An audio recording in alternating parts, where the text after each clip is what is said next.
নমস্কার বন্ধুরা, welcome to CSGenics Bengal YouTube channel. তোমরা জানো গতকাল 19শে অক্টোবর 2025 সালের জেকার পরীক্ষাটা হয়ে গিয়েছে। তাই তোমাদের জন্য আমরা সিএসজেনিক্স একাডেমির আমাদের এই ইউটিউব চ্যানেলে তোমাদের জন্য একটা ডিটেলড কম্প্রিহেন্সিভ সলিউশন নিয়ে চলে এসেছি জেকা 25 কোয়েশ্চেনের। কিন্তু যারা জেকা 26 দেবে তাদের জন্য এই সলিউশনটা কিন্তু ততটাই ইম্পর্টেন্ট যতটা 25-এর যারা দিয়েছো তাদের জন্য। তো চলো আমরা এই কোয়েশ্চেনটা ডিটেলে সলভ করি। কিন্তু তার আগে একটা কথা বলি, যারা জেকা 26 দিতে চাও এবং যারা মনে করছো এর জন্য একটা কম্প্রিহেন্সিভ প্রিপারেশন তোমাদের খুব নেওয়া দরকার হয়ে পড়েছে, তারা অবশ্যই আমাদের স্ক্রিনে দেওয়া নাম্বারটাতে কল বা হোয়াটসঅ্যাপ করে এই সেশনের জন্য কিন্তু তোমাদের সিট বুক করতে পারো। আমাদের কিন্তু ক্লাসেস শুরু হয়ে গিয়েছে। তাহলে চলো আমরা জেকার এই পেপারের এই পার্টটুকুকে ডিটেলে সলভ করি। বন্ধুরা, কাল জেকা 2025-এর এক্সাম কমপ্লিট হয়ে গেছে। তাহলে আজকে আমার কাছে সেই জেকার কোয়েশ্চেন রয়েছে। এটা আমাকে আমার একজন স্টুডেন্ট স্ক্যান করে পাঠিয়েছে। যেহেতু স্ক্যানের কোয়ালিটি একটু খারাপ হতে পারে, বড় স্ক্রিনে দেখতে গেলে হয়তো একটু ফেটে ফেটে যেতে পারে, তো সেই জন্য আমরা যেটা করব, আমি এই প্রত্যেকটা কোয়েশ্চেন তোমাদের জন্য একবার করে রিড আউটও করে দেবো, অপশানসগুলোও রিড আউট করে দেবো। তো চেষ্টা করব আজকে একটা পার্টে যতগুলো পারি কোয়েশ্চেন সলভ করার, বাকি পার্টগুলোতে আরও কোয়েশ্চেনগুলো সলভ করে দেবো। Which of the following types of memory is non volatile? আচ্ছা, একটা কথা শুধু বলে নিই, এই কোয়েশ্চেনে অনেক জায়গাতে তুমি টিক মার্ক দেখতে পাবে। তো টিকটা আমার স্টুডেন্ট যেগুলো অ্যান্সার করেছে সেগুলো টিক, কিন্তু অ্যাকচুয়ালি সেগুলো ঠিক কিনা সেটা আমি এখানে অ্যানালিসিস করে বলবো। তো আগে থেকে কেউ কিছু ধারণা করে নিও না। Which of the following types of memory is non volatile? তো দেখো, র্যাম, রেজিস্টার, ক্যাশ, এই তিনটেই ভোলাটাইল। কেন ভোলাটাইল, ভোলাটাইল ব্যাপারটা কাকে বলে আর নন ভোলাটাইল কাকে বলে সেটা একটু আমি বলে দিই। দেখো, ভোলাটাইল মানে হচ্ছে যে পাওয়ার অফ করলে তোমার ডেটাটাও উড়ে যাবে। পাওয়ার অফ, ঠিক আছে, ডেটা ইরেজ, ঠিক আছে, এই জিনিসটা হচ্ছে ভোলাটাইল। তারপরে নন ভোলাটাইল মানে কি, যে পাওয়ার অফ যদি তুমি নাও করো স্টিল, পাওয়ার অফ যদি তুমি করেও দাও স্টিল তোমার ডেটাটা ইরেজ হবে না, ঠিক আছে। র্যাম, ক্যাশ এবং রেজিস্টার প্রত্যেকেই পার্মানেন্ট ডেটা স্টোর করে না, টেম্পোরারি ডেটা স্টোর করে। সো এইখানে যখনই সুইচ অফ হবে এরা ডেটা হারিয়ে ফেলবে। হোয়ার অ্যাজ ইপি রম বা যে কোনো রম বলতে পারো, সেগুলো কিন্তু তোমাদের সেগুলো কিন্তু নন ভোলাটাইল হয়, মানে পাওয়ার অফ করার সাথে ডেটার কোনো সম্পর্ক নেই। ইপি রমের ফুল ফর্মটা আমি একটু বলে দিই। ইপি রম ইরেজেবল, ঠিক আছে, পি ফর প্রোগ্রামেবল, আর রম মানে রিড অনলি মেমোরি, এটা আশা করি সবাই জানো। তো ইরেজেবল প্রোগ্রামেবল রম, এটা হবে আমার এখানকার অ্যান্সার, ঠিক আছে। Which of the following statements about RAM is correct?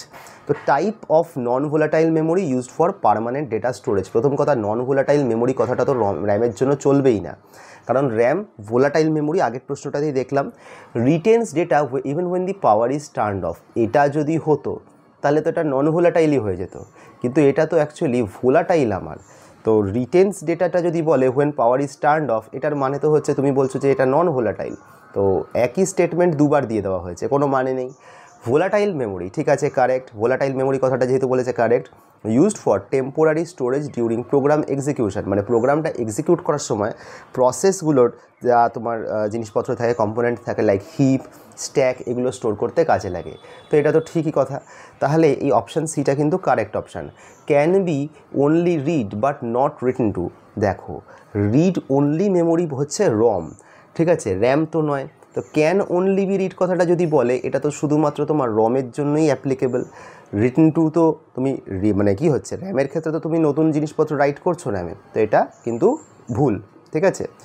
Which of the following base ডিস্টিংগুইশেস a sequential circuit from a combinational circuit? Combinational সার্কিটের ক্ষেত্রে ব্যাপারটা কীরকম হয়, কম্বিনেশনের উপর আউটকামটা ডিপেন্ড করে। সিকোয়েন্সিয়াল সার্কিটের ক্ষেত্রে কোন সিকোয়েন্সে ডেটাটা যাচ্ছে তার উপরে এই আউটপুটটা ডিপেন্ড করে। তো দেখো, সিকোয়েন্সিয়াল সার্কিটের ব্যাপারটা কীরকম, দেখো কম্বিনেশনাল সার্কিট যেটা রয়েছে, কম্বিনেশনাল সার্কিট, সেই কম্বিনেশনাল সার্কিটের যে আউটকাম, সেই আউটকামটাকে তুমি যদি একটা মেমোরি এলিমেন্টের মধ্যে স্টোর করো, সেই মেমোরি এলিমেন্টটা যদি আবার কম্বিনেশনাল সার্কিটে ফার্দার ফিড হয়, তাহলে সেটা হয়ে যায় সিকোয়েন্সিয়াল সার্কিট। কি লেখা আছে এখানে, sequential circuits produce output based on current inputs. আচ্ছা, ভালো কথা। Sequential circuits use both current inputs and past inputs to determine output. শুধু কারেন্ট ইনপুটের উপরে যদি হতো তাহলে এটা হয়ে যায় কম্বিনেশনাল সার্কিট, আর পাস্ট আর কারেন্ট ইনপুটের উপরে যদি তুমি আউটপুট ডিটারমাইন করো তখন ওটা হয়ে যায় হচ্ছে সিকোয়েন্সিয়াল সার্কিট, ঠিক আছে। Combinational circuits do not have memory elements to store past states. এই কথাটা হয়তো ভুল নয়, এই কথাটা ঠিকই বলা যেতে পারে। Combinational circuits require a clock signal two operate, না এটা হয় না, সিকোয়েন্সিয়াল সার্কিটে আমরা ক্লক দিই। তো অপশান বি অপশান সি দুটোর মধ্যে দুটোই কারেক্ট। কিন্তু ঠিক আছে, যেহেতু সিকোয়েন্সিয়াল সার্কিটের উপরে এমফাসিসটা বেশি, আমি সিকোয়েন্সিয়াল সার্কিট দেওয়া অ্যান্সারটাকেই ক্লিক করবো, কারণ এটা তো এমসিকিউ, এমএসকিউ তো নয় এটা। কোশ্চেনটা পড়ি। A system has a 16 bit data bus. 16 bit মানে কত? 2 বাইটের ডেটা বাস, 8 বিটে 1 বাইট হয়, অ্যান্ড 20 বিট অ্যাড্রেস বাস। ঠিক আছে, এবার অ্যাড্রেস বাস কত বলেছে? অ্যাড্রেস বাস বলেছে হচ্ছে 20 বিট। আর যদি 20 বিট অ্যাড্রেস বাস হয়, তাহলে কতগুলো ডিফারেন্ট অ্যাড্রেস আছে, মানে বা নাম্বার অফ ওয়ার্ডস কতগুলো আছে? নাম্বার অফ ওয়ার্ডস আছে হচ্ছে 2 টু দি পাওয়ার 20 খানা। এবার কথাটা হলো 16 বিট ডেটা বাস বলেছে মানে একটা ওয়ার্ডের সাইজ হচ্ছে 2 বাইট। তাহলে আমার টোটাল কত বাইটের ওয়ার্ড হচ্ছে? 2 to the power 20 into 2 byte মানে 2 টু দি পাওয়ার 21 বাইট। এখন আমরা জানি 2 টু দি পাওয়ার 20 বাইট মানে হচ্ছে 1 MB। 10 2 টু দি পাওয়ার 10 হলে KB, 2 টু দি পাওয়ার 20 হলে MB, 2 টু দি পাওয়ার 30 হলে GB। তাহলে এটা 2 টু দি পাওয়ার 1 MB। তাহলে 2 টু দি পাওয়ার 20 খানা ওয়ার্ডস বা 2 MB। আমার অপশান কোনটা কারেক্ট হবে? Option number C. ঠিক আছে, এর পরের অপশান থাকে হচ্ছে 1 nibble is equal to dash bit. এটা তো অ্যান্সার জানি আমরা, 4 বিট 1 নিবল, নিবলের পর আসে বাইট। ঠিক আছে, which of the following is a not a type of computer code? ASCII, BCD, EBCDIC সবাই আমরা করেছি, এই EDIC নামের কোনো কোড আমরা কখনো করিনি, তাই না? তাহলে অবভিয়াস অ্যান্সার এটাই হবে। চলো নেক্সট কোশ্চেনে যাই। What is the range of unsigned int in C? Unsigned ইন্টের মিনিমাম ভ্যালু হবে 0। এবার ইন্টিজারের সাইজ কোনো কম্পাইলার এখন 4 বাইট দেখায়, বাট মানে ট্র্যাডিশনালি আমরা এটাকে 2 বাইট ধরি। তাহলে হাইয়েস্ট ভ্যালু কত হবে? 2 টু দি পাওয়ার 16 মাইনাস 1, যেটা তুমি ক্যালকুলেট করলে পাবে হচ্ছে 65535। তাহলে তোমার রেঞ্জ কত হবে? 0 থেকে 65535। এটা যদি আনসাইন্ডের জায়গায় সাইন্ড বলতো, সাইন্ড হলে হচ্ছে 2 টু দি পাওয়ার 16 মাইনাস 1। ঠিক আছে, এটা মাইনাস হতো, তার থেকে plus 2 to the power 16 minus 1 minus 1। তাহলে এটা কত হচ্ছে? মাইনাস 32,768, তার থেকে 32,767। ঠিক আছে, চলো নেক্সট কোশ্চেনটা দেখি। Which of the following code which is the output of the following code snippet? চলো কি বলা আছে এখানে? এক্স বলে একটা ভ্যালু দেওয়া আছে যার ভ্যালু 5, এক্স বলে একটা ভ্যারিয়েবল যার ভ্যালু 5, এক্স গ্রেটার দ্যান 10, তো এটা তো হচ্ছে না। তাহলে else if x equal to 10, এটাও হচ্ছে না। এলস কি হচ্ছে? স্মলার। খুব সোজা একটা কোড জাস্ট দিয়ে দিয়েছে। Which of the following what will be the output of the following code snippet? তো দেখো এখানে কি দেওয়া আছে, একটা কোড লেখা রয়েছে, সেই কোডের রেসপেক্টে আমার আউটপুট কী হবে জানতে চেয়েছে। For I is equal two, এখানে দেখো এল লেখা, এটা না 1 লেখা নেই, এটা এল লেখা। I is equal two capital এল। তো ক্যাপিটালে যদি এল লেখা হয়, এলের থেকে 5, এর কোনো মানে হয়? কোনো মানেই হয় না। তো এটা তোমার লুপের মধ্যেই ঢুকবে না, এটা লুপে মানে ঢুকবেই না। ঠিক আছে, লুপটাতেই আটকে যাবে। তাহলে কি হবে? কোনো আউটপুটে প্রিন্টই করবে না, নো আউটপুট। যদি এটা করতো তাহলে এটা 1 থেকে শুরু হলে 1 2 3 4 5 হতে পারতো, তার মধ্যে I is equal two I, if I double is equal two I continue. এর মধ্যে গেলেও তো কিছু প্রিন্ট হওয়ার কোনো চান্স নেই, কারণ কন্টিনিউ করলে তো বেসিক্যালি স্কিপ করে যাবে। আইয়ের ভ্যালু তো অলওয়েজ ইকুয়ালস টু আই, তাই না? তাহলেও নো আউটপুটই হতো। আই ইজ ইকুয়াল টু এল হলেও কোনো আউটপুট হবে না, আই ইজ ইকুয়াল টু 1 হলেও কোনো আউটপুট হবে না। আচ্ছা, which of the following statements about array in C is correct?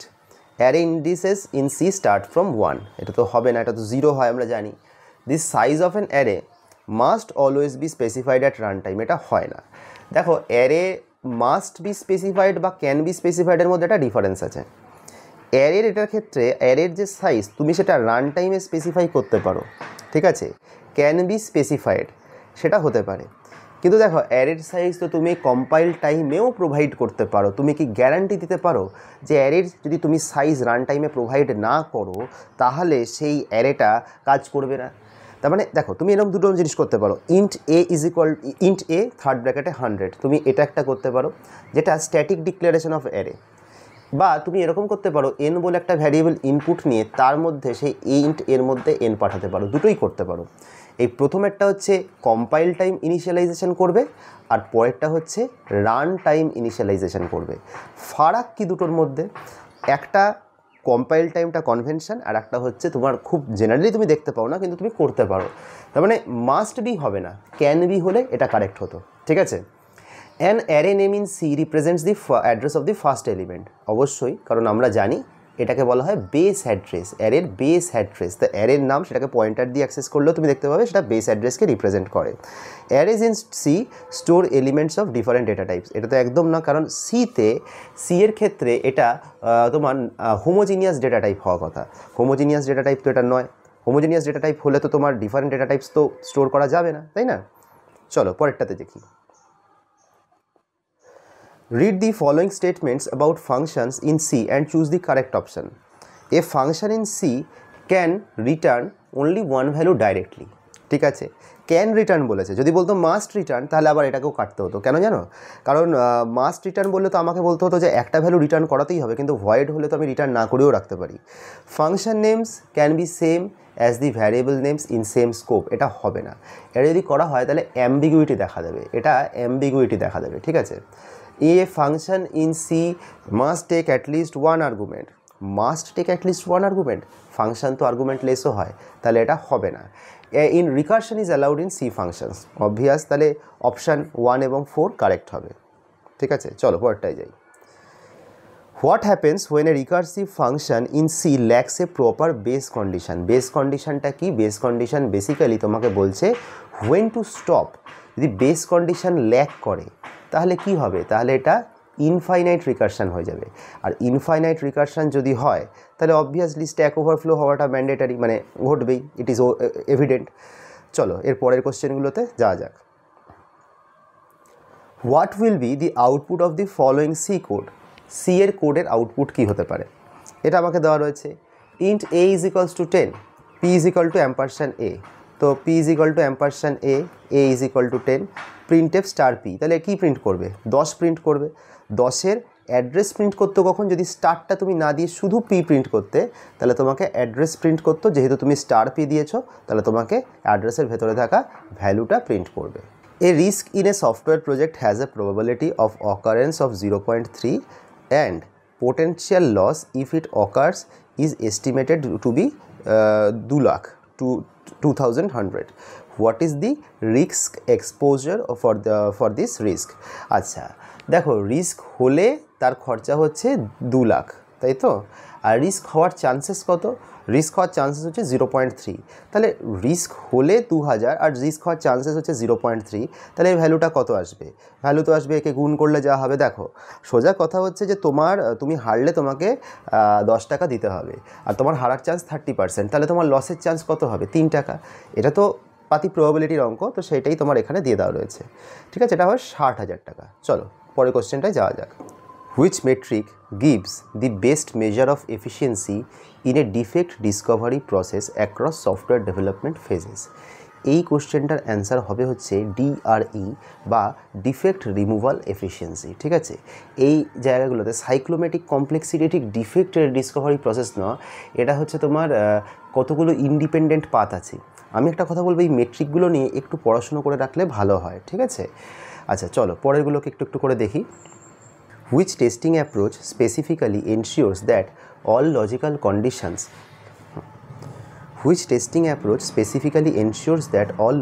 conditions in a decision are tested at least once? এটা যদি বলতে হয় তাহলে এটা হবে কন্ডিশন কভারেজ। কন্ডিশন কভারেজে প্রত্যেকটা কন্ডিশন একবার করে টেস্ট হয়েছে। ঠিক আছে, চলো।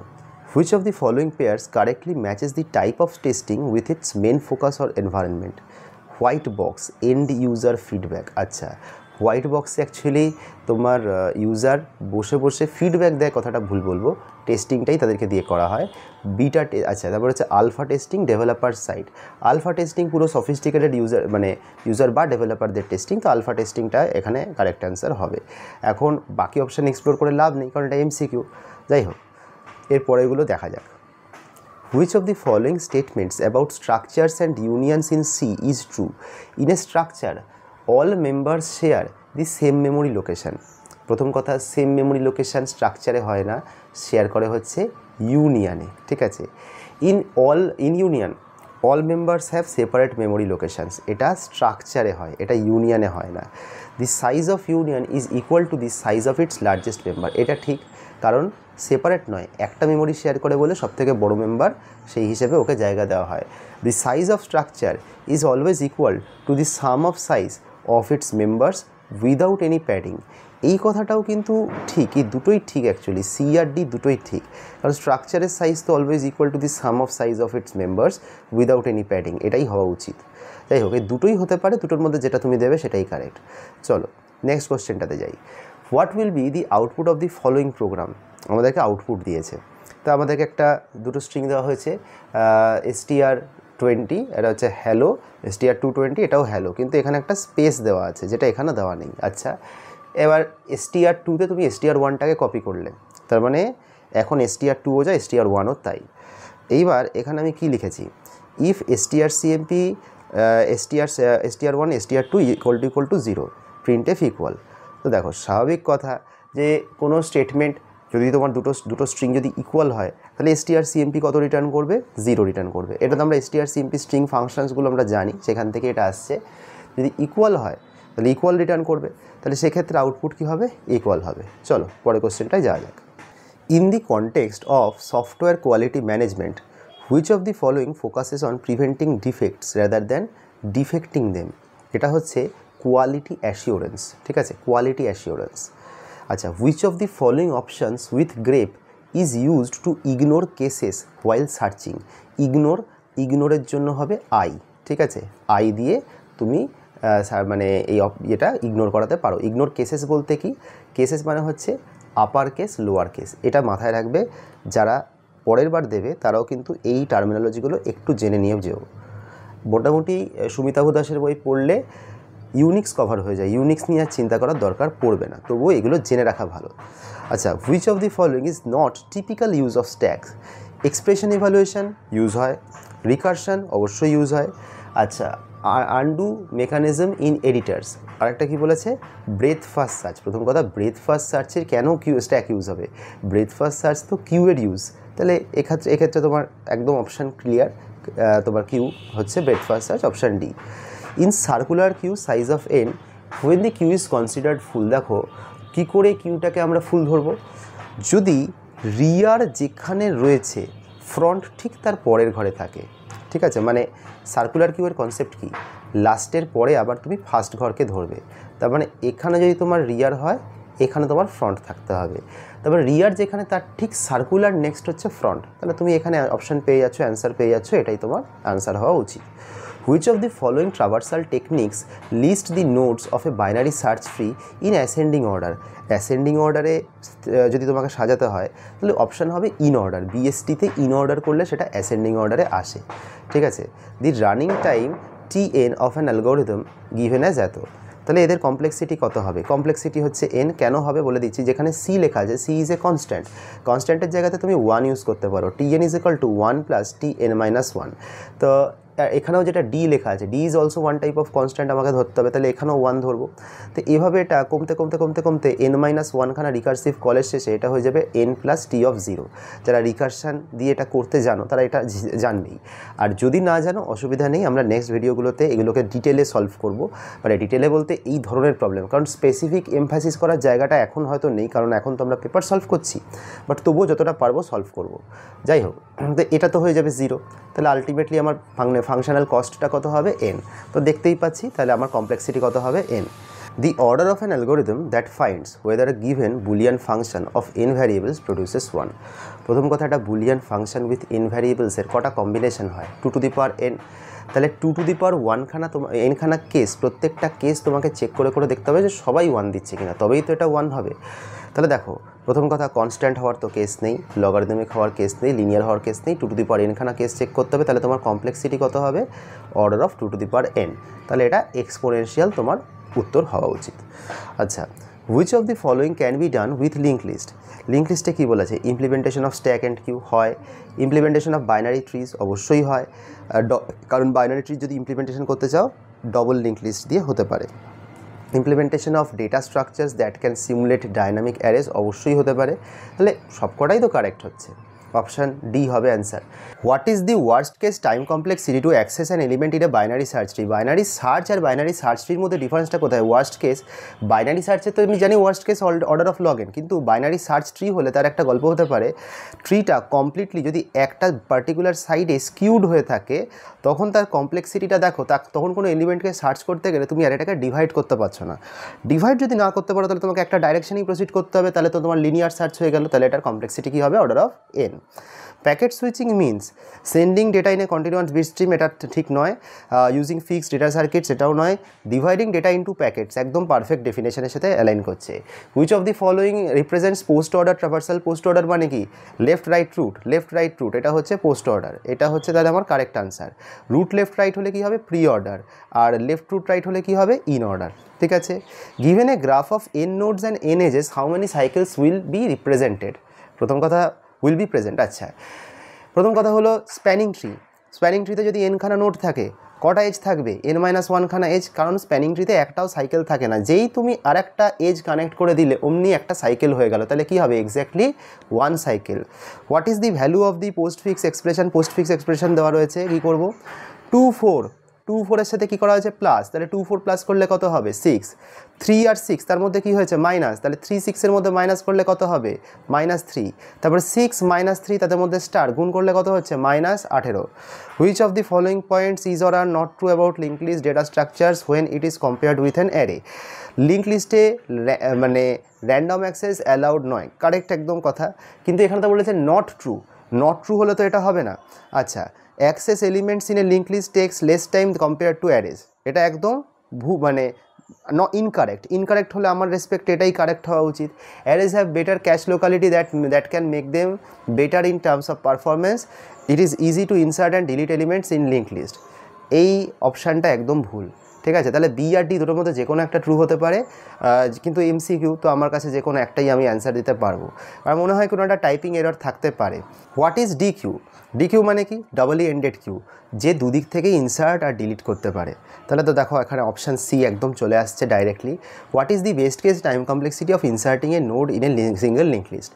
সিঙ্গেল লিঙ্ক লিস্টে বেস্ট কেস কী হতে পারে? যদি তুমি ফার্স্টে ইনসার্ট করো, তাহলে ফার্স্টে ইনসার্ট করলে তুমি একদম বেস্ট কেস টাইম কমপ্লেক্সিটি পাবে ইনসার্ট করার। আচ্ছা, এখানে তো অবশ্যই ইনসার্ট নয়, এখানে বলেছে ডিলিটিং এ নোড, সরি, ডিলিট করতে গেলে কোথা থেকে ডিলিট করলে বেটার হয়? ফার্স্ট এটা ডিলিট করলেই তো বেটার হয়। ফার্স্ট এটা ডিলিট করলাম, তারপর এটাকে স্টার্ট করলাম। সিঙ্গেল লিঙ্ক লিস্ট যেহেতু বলেছে, লাস্ট নোডের পরে তো নাল থাকবে, ওটাকে তো আমার আর রিঅ্যাডজাস্ট করার প্রয়োজন পড়বে না। তাহলে আমার এখানে অপশান হওয়া উচিত অর্ডার অফ 1, কনস্ট্যান্ট টাইমই নেবে। ঠিক আছে। Which of the following is correct sequences of stages in a basic instruction pipeline? Fetch, decode, execute. ঠিক আছে, অবভিয়াস, কারণ ফেচ করবো ইনস্ট্রাকশন, দেন ডিকোড করবো, দেন এক্সিকিউট করবো। Dash contents firmware that boots the system, এটা হচ্ছে রম। ঠিক আছে। আচ্ছা, which of the following is not a valid characteristic of SRAM? SRAM মানে কি? এস মানে হচ্ছে স্ট্যাটিক র্যাম। স্ট্যাটিক র্যাম হলে কি করতে হবে? ফ্রিকোয়েন্ট রিফ্রেশিং একদমই করার উচিত নয়। তাহলে অপশান ডিটা কারেক্ট হবে, কারণ এটা ভ্যালিড ক্যারেক্টারিস্টিক নয়, এটাই এখানে দিয়েছে।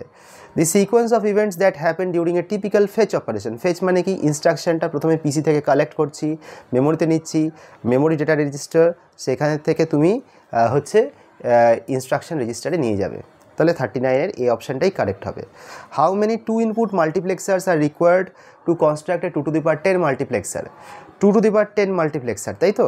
তাকে 2 দিয়ে ভাগ করি, কত হবে? 2^9। ফার্স্ট স্টেজে 2^9 খানা মাল্টিপ্লেক্সার লাগবে। সেকেন্ড স্টেজে 2^9 মাল্টিপ্লেক্সারকে হ্যান্ডেল করতে 2^9 ডিভাইডেড বাই 2 খানা মাল্টিপ্লেক্সার লাগবে। তাহলে এটা কত হচ্ছে? 2^8। তারপর স্টেজে 2^8 ডিভাইডেড বাই 2 খানা মাল্টিপ্লেক্সার লাগবে 2^7। এরকম করে করতে করতে কোথায় যাব? 1-এ যাব, মানে যেটা আমরা বলতে পারি 2^0। তাহলে আমাদের টোটাল কতগুলো টার্মস হচ্ছে এখানে? 10 খানা টার্ম। তাহলে 2^10 - 1, আমাদের কমন রেশিও কত? 2, তাহলে 2 - 1, তাহলে 2^10 - 1 ডিভাইডেড বাই 1, মানে এটা হচ্ছে 1024 - 1 মানে 1023 হচ্ছে অ্যান্সার। যেটা মাল্টিপ্লেক্সারের এক্সপ্যানশন জানো তাদের এটা বুঝতে খুব একটা অসুবিধা হবে না। যদি এক্সপ্যানশনটা না জানো তাহলে আমাদেরকে অবশ্যই কমেন্টে জানিও, আমরা একটা আলাদা ভিডিও বানাবো। এই ভিডিওতে এক্সপ্যানশন বোঝানোটা সম্ভব নয়। ঠিক আছে। Which of the following is not a part of process control block? Process state একটা পার্ট, সিপিইউ রেজিস্টার অবশ্যই পার্ট, পিসি বা প্রোগ্রাম কাউন্টার এটাও part, source code of the program এটা পিসিবির পার্ট নয়। In the process life cycle the queue which where processes wait for CPU allocation is called the dash queue. CPU এর জন্য allocated হওয়ার জন্য wait করে আছে, মানে কোন স্টেটে আছে, রেডি স্টেটে আছে, রেডি স্টেটে আছে মানে রেডি কিউ। আচ্ছা, in an operating system the thread is best described as, thread মানে কি, light weighted process. Light weighted process মানে কি, smallest unit of CPU scheduling, একদম। প্রোগ্রামিং এক্সিকিউশন হলে এটা হয়ে যায় শুধু process, the process has finished execution, এটাকে থ্রেড বলে না। কালেকশন অফ প্রসেসেসকেও আমরা থ্রেড বলি না, থ্রেড হচ্ছে একটা প্রসেসকে ছোট পার্টে ভেঙে দিলে। Which of the following scheduling algorithms can work in both primitive and non-primitive modes? আচ্ছা, এফসিএফএস এর ক্ষেত্রে বলা যায় না, এফসিএফএস আর রাউন্ড রবিন দুজনে যদি প্রিমিটিভ নন প্রিমিটিভ ভার্সন, কিন্তু এফসিএফএস মানে নন প্রিমিটিভ আর স্পেসিফিক্যালি রাউন্ড রবিন মানে প্রিমিটিভ। এসজেএফ প্রায়োরিটি শিডিউলিং দুজনেই হচ্ছে প্রিমিটিভ নন প্রিমিটিভ দুটো মোডেই কাজ করতে পারে। Which of the following is a deadlock avoidance algorithm? চোখ বুঝে ব্যাংকার্স দাগাবে, বাকি তিনখানা যে অপশন দেওয়া আছে এগুলো হচ্ছে process scheduling algorithm. What type of fragmentation occurs inside allocated memory blocks? Inside বলে দিয়েছে, তার মানে internal. Which of the following statements is true about paging and fragmentation? Paging ব্যাপারটা কি, paging suffers from internal fragmentation but not external fragmentation, একদম correct. কেন কি হয়, ধরো তুমি একটা প্রসেসকে কন্টিগুয়াস মেমোরি অ্যালোকেশনে অ্যালট করছো না, কিন্তু তুমি হতেই তো পারে যে কোনো একটা প্রসেসের ক্ষেত্রে তুমি যে ব্লকটা অ্যালোকেট করেছো পেজের জন্য, হয়তো সেটা পেজটার সাইজের থেকে অনেকটা বড়, তাহলে সেক্ষেত্রে ইন্টারনাল ফ্র্যাগমেন্টেশন হচ্ছে। এক্সটার্নাল ফ্র্যাগমেন্টেশন হওয়ার জায়গা এই জন্য নেই, কারণ গোটা প্রসেসকে তো একবারে লোড করছি না, এক্সটার্নালটা কিসের জন্য হবে, চান্সই নেই। আচ্ছা, which of the following command is use to find the number of lines, words and characters in a file in Unix? এটা একদম কমন কোশ্চেন, WC। ঠিক আছে, ওনারশিপ চেঞ্জ করতে হবে। Which for Unix command will change the group ownership of the file report.txt to the group stuff? তো দেখো, যে কোনো ওনারশিপ চেঞ্জের জন্য chown কমান্ড ইউজ হয়, তো এটাই হবে। If the user wants to change the priority of A running process, what is the suitable command? Running না হলে নাইস হতো, রানিং কমান্ড যেহেতু, রানিং প্রসেস যেহেতু বলেছে, রিনাইস হবে। ঠিক আছে, in the OSI model, which layer is responsible for detecting errors occur during physical transmission? Physical transmission কোন লেয়ারে হয়? ফিজিক্যাল লেয়ার, তাহলে তার পরের লেয়ার এই কাজটা করবে, ডেটা লিঙ্ক লেয়ার। ঠিক আছে তো। In the TCP/IP model, dash is responsible for determining the best path for data packets to travel across interconnected networks. Routing এটা ইন্টারনেট লেয়ার হবে, এটাই আমার TCP/IP মডেলের নেটওয়ার্ক লেয়ার, দুটোই এক। নেটওয়ার্ক অ্যাক্সেস লেয়ার বলা যাবে না, ইন্টারনেট লেয়ার বলা যেতে পারে। আর প্রবাবলি এই কোশ্চেনটা আমি একবার আমাদের আগের ভিডিওতে কোথাও সলভ করেছিলাম বলে আমার মনে হচ্ছে, এই পার্টিকুলার কোশ্চেনটা, সো একবার দেখতে পারো। Which type of routing automatically changes its path selection based on current network conditions like congestion or link failures? এটা হচ্ছে অ্যাডাপটিভ রাউটিং। ঠিক আছে, which of the following protocols is connectionless and provides unreliable data delivery? তো দেখো, এটা হচ্ছে অবশ্যই UDP, কারণ TCP হচ্ছে কানেকশন ওরিয়েন্টেড। ঠিক আছে, TCP/IP হচ্ছে কানেকশন ওরিয়েন্টেড।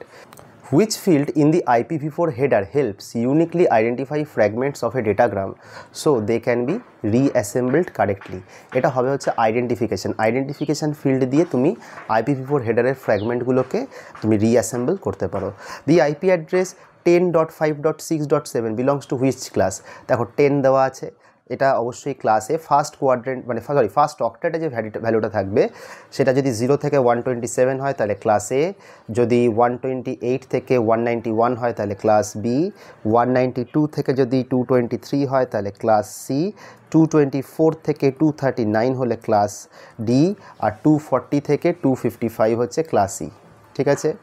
আচ্ছা, which application layer protocol is primarily used for sending email? এটা একদম সিম্পল মেল ট্রান্সফার প্রোটোকল বা SMTP।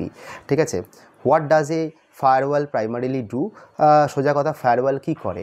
ম্যালিশিয়াস যা এন্ট্রি করতে পারে তাকে আটকায়, মানে ডিটেক্টস ভাইরাসেস, বা বলতে পারো অ্যাকচুয়ালি ডিটেক্টস ভাইরাসেস বলার থেকে আমার মনে হয় নেটওয়ার্কের ট্রাফিক ফিল্টার করা, নেটওয়ার্কের ট্রাফিক না, সেক্ষেত্রে ভাইরাস ডিটেক্ট করা বা আমার কম্পিউটারকে প্রিভেন্ট করাটাই ওর কাজ। ঠিক আছে। Which attack involves intercepting and altering communication between two parties without their knowledge? এটা হচ্ছে man in the middle attack.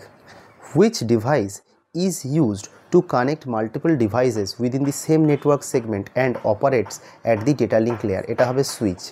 ঠিক আছে।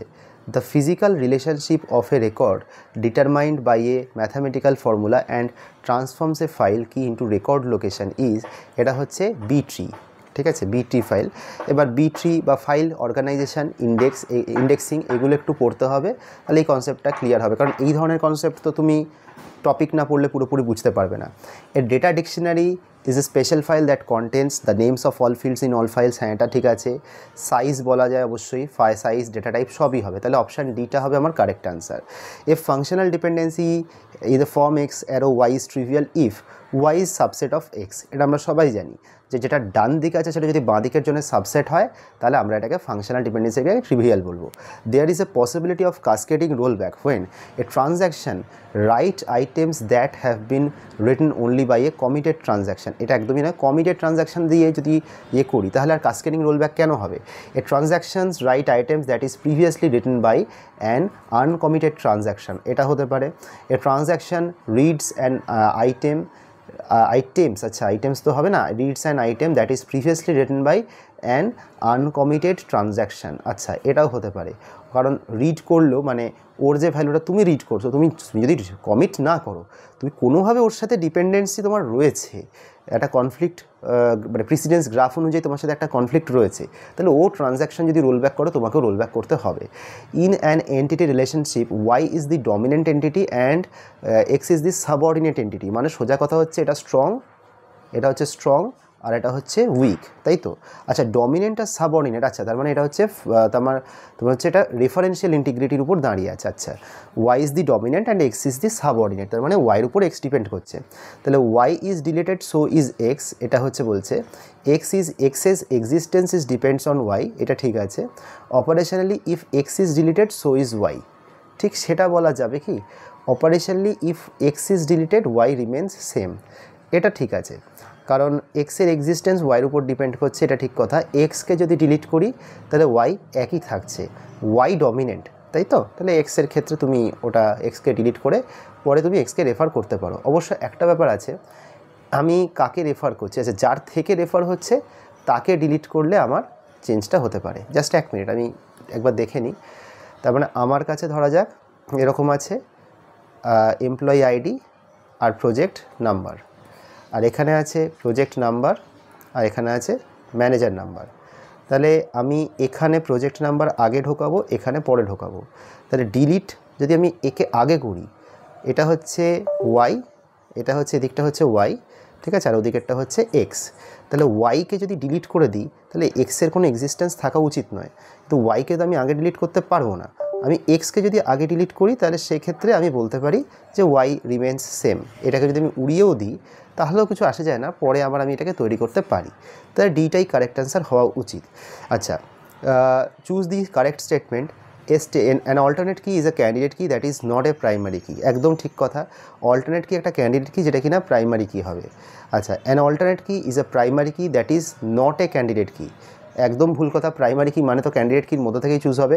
অ্যান অল্টারনেট কি ইজ এ ক্যান্ডিডেট কি that is also a primary কি। অল্টারনেট কিটা প্রাইমারি কি হতে পারেনি বলেই ওকে অল্টারনেট কি বলা হয়, ঠিক আছে। If one attribute is a determinant of a second which in turn is a determinant of a third then the relation can not be in 3NF। অবশ্যই একটা অ্যাট্রিবিউট এ, সে হচ্ছে determinant of a second. Determinant মানে কি, তার উপরে অন্য একটা অ্যাট্রিবিউট ডিটারমাইন করছে, আর সেই অ্যাট্রিবিউটটা আর একটা থার্ড অ্যাট্রিবিউটকে ডিটারমাইন করছে। এটা তো ট্রানজিটিভ ডিপেন্ডেন্সি হচ্ছে, তার ট্রানজিটিভ ডিপেন্ডেন্সি থাকলে তো সে 3NF হবে না তার, তাহলে এটা আমার correct answer. Which of the following statements regarding relational algebra are true. আর ন্যাচারাল জয়েন কন্ডিশন দেওয়া আছে S is equal to sigma condition হচ্ছে আর ক্রস এস। আচ্ছা, তার মানে আমি বলতে চাইছি যে আমি ক্রস প্রোডাক্ট করলে ক্রস প্রোডাক্টের উপরে আমি যদি কন্ডিশন ফিল্টার করি তাহলে সেটা এখানে হতে পারে, সেটা একটা চান্স আছে। আচ্ছা, ভালো কথা। R natural join condition S is হচ্ছে আমার প্রজেকশন। আচ্ছা, প্রজেকশন হলে হতে পারে, কারণ এটা ঠিক কথা যে আমি যদি ক্রস প্রোডাক্ট করি তাহলে দুজনেরই অ্যাট্রিবিউটসগুলো একসাথে চলে আসবে, ঠিক কথা। তাহলে প্রজেকশন করতে হবে, কী কী প্রজেকশন করবো সেটা তো পরের কথা। তাহলে অপশান 2টা কারেক্ট হবে। অপশান 1-এ আমি ডুপ্লিকেট অ্যাট্রিবিউট পেতে পারি, যেটা আমি অপশান 2-তে পাবো না, ঠিক কথা। R condition S is equal to R condition row list S, কোনো মানে নেই, তাহলে অপশান 2টা কারেক্ট হবে, ঠিক আছে। Which process is best suited when requirements are well understood and unlikely to change? তাহলে এটা ওয়াটারফল মডেল হবে, বুঝতেই পারছি, কারণ আমার তো চেঞ্জ করতে হলে আমি ইনক্রিমেন্টাল মডেল বা ইভলিউশনারি মডেলগুলো ইউজ করতে পারতাম। Which testing strategies perform without knowledge of the internal code, একদম black box coding, black box testing, এটা আমরা আগে দেখিয়েওছি। আচ্ছা, which design principle aims to reduce dependency between modules, এটা হচ্ছে কাপলিং। আর ইন্ট্রা মডিউল হলে সেটা হতো কোহেশন। ঠিক আছে, correct sequence of risk management processes identification, assessment, prioritization, mitigation, monitoring, documentation, একদম পারফেক্ট।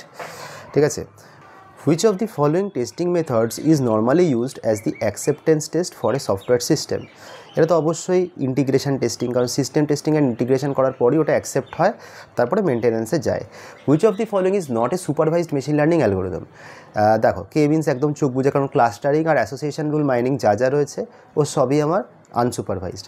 ঠিক আছে, তো চলো, হোয়াট ইজ দি কি benefit of using deep learning for task for recognising images?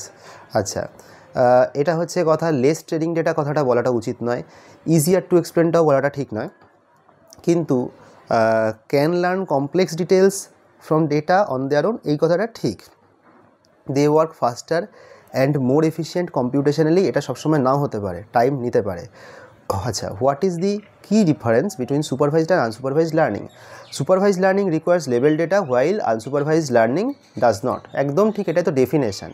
What is the purpose of an activation function in neural network is to, টার্গেটটা কি? টার্গেটটা তো হচ্ছে বেসিক্যালি নন লিনিয়ারিটি ইন্ট্রোডিউস করা। নন লিনিয়ারিটি হচ্ছে activation function অ্যাড্রেসই করে হচ্ছে নন লিনিয়ারিটি। আচ্ছা, hidden Markov model assume the system is স্টকহ্যাস্টিক।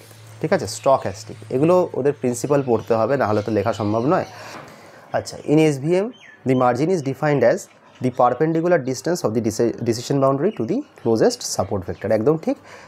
পারপেন্ডিকুলারটা ওই হাইপার প্লেনের থেকে প্রত্যেকটা ক্লাসের যে ক্লোজেস্ট পয়েন্ট তাদের হচ্ছে যে পারপেন্ডিকুলার ডিস্টেন্সটা যেটা রয়েছে মিনিমামটা, ওইটাকেই আমরা মার্জিন হিসেবে ধরি। এটা তো বেসিক ডেফিনেশনের কথা, এখানে আর নতুন করে কিছু বলার নেই। An artificially intelligent car decreases its speed based on its distance from the car in front of it, which algorithm is used? আচ্ছা, তো স্পিড কমাচ্ছে based on the distance of the car in front of it. আচ্ছা, সেক্ষেত্রে speed যেহেতু কমাচ্ছে বা speed বাড়াচ্ছে, speed ঠিক করছে, মানে আলটিমেট প্রেডিকশানটা কী হচ্ছে? প্রেডিকশানটা হচ্ছে স্পিডের প্রেডিকশান। স্পিড তো একটা মানে numeric value, continuous numeric value, তাহলে এটার ক্ষেত্রে লিনিয়ার রিগ্রেশনই বলা উচিত, কারণ বাকি ফ্যাক্টরগুলো যেগুলো রয়েছে এগুলো কাজ করে ক্লাসিফিকেশানের, এগুলো রিগ্রেশনের কাজ করে না, তাহলে লিনিয়ার রিগ্রেশনেরই এখানে কথা বলা উচিত। দেখো, মোটামুটি যতগুলো আমাদের 1 মার্কসের কোয়েশ্চেন ছিল, এমসিকিউর কোয়েশ্চেন ছিল, আমরা চেষ্টা করলাম এই একটা ভিডিওতে সবকটাকে তুলে দিতে। নেক্সট ভিডিওতে আমরা যে বাকি যে রিমেনিং 20 কোয়েশ্চেন্স রয়েছে এমএসকিউ, সেটাকে নিয়ে তোমাদের কাছে আসবো। বাট তোমাদের যদি কোনো কনফিউশন থাকে, আমাদের কোনো অ্যান্সার নিয়ে কোনো ডাউট থাকে, সেটা অবশ্যই তোমরা আমাদের কমেন্ট সেকশনে বলতে পারো ইমিডিয়েট বেসিসে, তাহলে আমরা সেগুলো যদি ভুল করে থাকি আমরা কারেক্ট করে নেব। আচ্ছা, আরও একটা কথা বলি, যদি তোমরা জেকার 2026-এর জন্য প্রিপারেশন নিতে চাও, তাহলে আমাদের এই চ্যানেলটাকে অবশ্যই ফলো করো। যদি সাবস্ক্রাইব না করা থাকে তাহলে সাবস্ক্রাইব করে রাখো, কমেন্ট সেকশনে কমেন্ট করো, রেগুলার এনগেজমেন্ট থাকলে আমরা বুঝতে পারবো তোমাদের কী ধরনের ভিডিওর প্রয়োজন রয়েছে। আর যদি কেউ পার্সোনালাইজড গাইডেন্স আমাদের তরফ থেকে চাও, তাহলে অবশ্যই আমাদের স্ক্রিনে দেওয়া নাম্বারটাতে কন্ট্যাক্ট করতে পারো। আপাতত আজকের জন্য এইটুকুই। যারা পুরো ভিডিওটা ধৈর্য ধরে দেখলে তাদেরকে অনেক ধন্যবাদ। খুব তাড়াতাড়ি আমরা এর পার্ট 2টাকে নিয়ে তোমাদের সাথে দেখা করব আমাদের এই চ্যানেলে। অনেক ধন্যবাদ।